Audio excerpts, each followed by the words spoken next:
ఇండియాకి పాకిస్తాన్కి యుద్ధం జరిగితే ఇండియానే గెలుస్తుందని ఈ ప్రపంచం మొత్తానికి తెలుసు. ఎందుకంటే మన సైనిక బలం, ఆయుధ బలం పాకిస్తాన్ కన్నా ఎక్కువ కాబట్టి, అండ్ మనల్ని ఎదుర్కొనే దమ్ము వారికి లేదు కాబట్టి. ఇండియన్ ఆర్మీ ఇప్పటి వరకు ఏ ఒక్క సివిలియన్ మీద అటాక్ చేయలేదు, అండ్ ఏ దేశం యొక్క రిసోర్సెస్ మీద అటాక్ చేయలేదు. ఎందుకంటే మన దేశానికి వాటి వాల్యూ తెలుసు కాబట్టి. ఇండియా మన టార్గెట్ పై మాత్రమే ఫోకస్ చేసి డిస్ట్రాయ్ చేస్తుంది. కానీ పాకిస్తాన్ మన సైనిక బలాన్ని, మన ఆయుధ శక్తిని ఎదిరించి పోరాడే దమ్ము లేక మన సివిలియన్స్ ని టార్గెట్ చేస్తారు, మన నేచురల్ రిసోర్సెస్ ని డిస్ట్రాయ్ చేస్తారు. అండ్ ఇంకా వారికి ఓడిపోయే పరిస్థితి వస్తే న్యూక్లియర్ అటాక్ చేయడానికి కూడా వెనకాడారు. ఒకవేళ న్యూక్లియర్ అటాకే జరిగితే దాని ఇంపాక్ట్ జపాన్ లోని నాగసాకి, హిరోషిమాలో ఎంత విధ్వంసం సృష్టించిందో మనందరికీ తెలుసు. కానీ ఇప్పుడు అంచనా లెక్కించడం కూడా చాలా కష్టమే.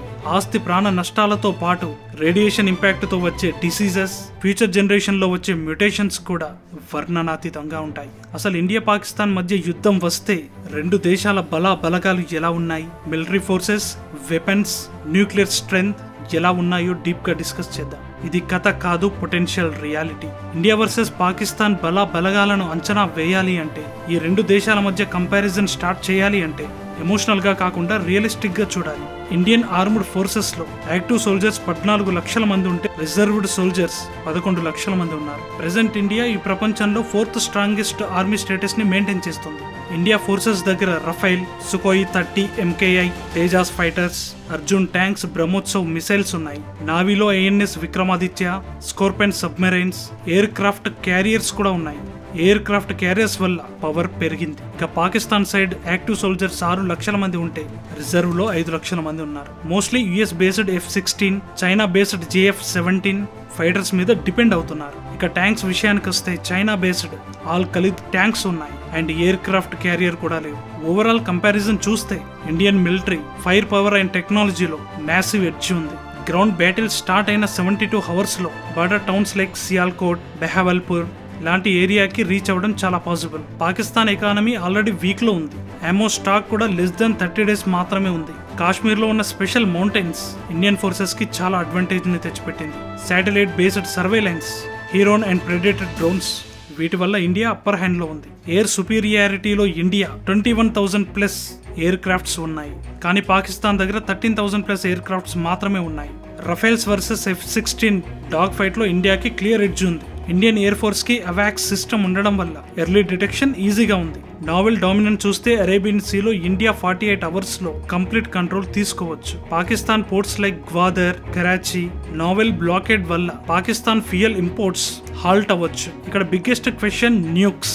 ఇండియా దగ్గర నో ఫస్ట్ యూజ్ పాలసీ ఉంది, అంటే పాకిస్తాన్ న్యూక్ వాడితే ఇండియా రిటాలియేషన్ స్టార్ట్ చేస్తుంది. పాకిస్తాన్ పాలసీ అంబిగ్యూస్ ఉంది, అంటే లాసింగ్ సిచ్యువేషన్ లో, డిస్పరేషన్ లో న్యూక్ స్టార్ట్ చేయొచ్చు. ఇక న్యూక్లియర్ వెపన్ కౌంట్స్ లో ఇండియా దగ్గర 160 వార్ హెడ్స్ ఉంటే పాకిస్తాన్ దగ్గర 165 వార్ హెడ్స్ ఉన్నాయి. ఒకవేళ న్యూక్లియర్ వారే స్టార్ట్ అయితే ఢిల్లీ, ముంబై, కరాచీ, లాహోర్ మొత్తం కొన్ని మినిట్స్ లోనే వ్యానిష్ అయిపోయే డేంజర్ లో ఉన్నాయి. 2 to 3 crores పీపుల్ ఇన్స్టాంట్ గా చనిపోతారు. రేడియేషన్ స్ప్రెడ్ వల్ల 1000 kilometers రేడియస్ లో అగ్రికల్చర్ క్రాష్ అవుతుంది. హాస్పిటల్స్ బ్రేక్ డౌన్ అవుతాయి. ఫుడ్ చైన్ కొలాప్స్ అయిపోతుంది.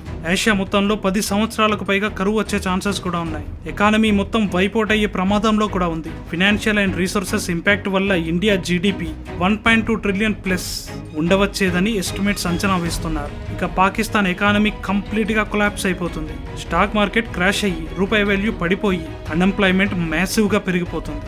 Global oil, wheat, rice shortage అయ్యే ఛాన్సెస్ ఉన్నాయి. వరల్డ్ రెస్పాన్స్ లో UN ఎమర్జెన్సీ సెషన్ కాల్ చేయొచ్చు. US, China, Russia peace mediation start చేస్తారు. ఇండియా స్ట్రెంగ్త్ మిలిటరీయే కాకుండా DRDO, ఇస్రో టెక్నాలజీస్ లో ఎడ్జ్ ఉంది.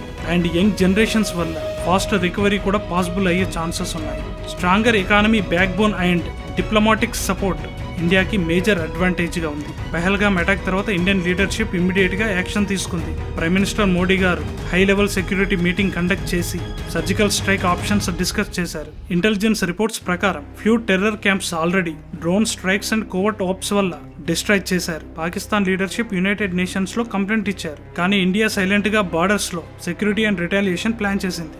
మన భారత్కున్న 5 అస్త్రాలు: intelligence strength, political stability, global diplomacy, military, people's unity, ఈ పిల్లర్స్ ఇండియాని స్ట్రాంగ్ చేస్తున్నాయి. మనకు డౌట్ లేదు వార్ వస్తే ఇండియానే గెలుస్తుందని. కానీ గెలుపంటే బ్యాటిల్ ఫీల్డ్ మీద మాత్రమే కాదు, ఒక దేశాన్ని రీబిల్డ్ చేయడం, ప్రజలను రక్షించడం, ఎకానమీని ప్రొటెక్ట్ చేయడం కూడా గెలుపే. పహల్గామ్లో మరణించిన వారికి నిజంగా నివాళి లభించేది ఉగ్రవాదాన్ని శాశ్వతంగా సమాధి చేసినప్పుడే. జై హింద్.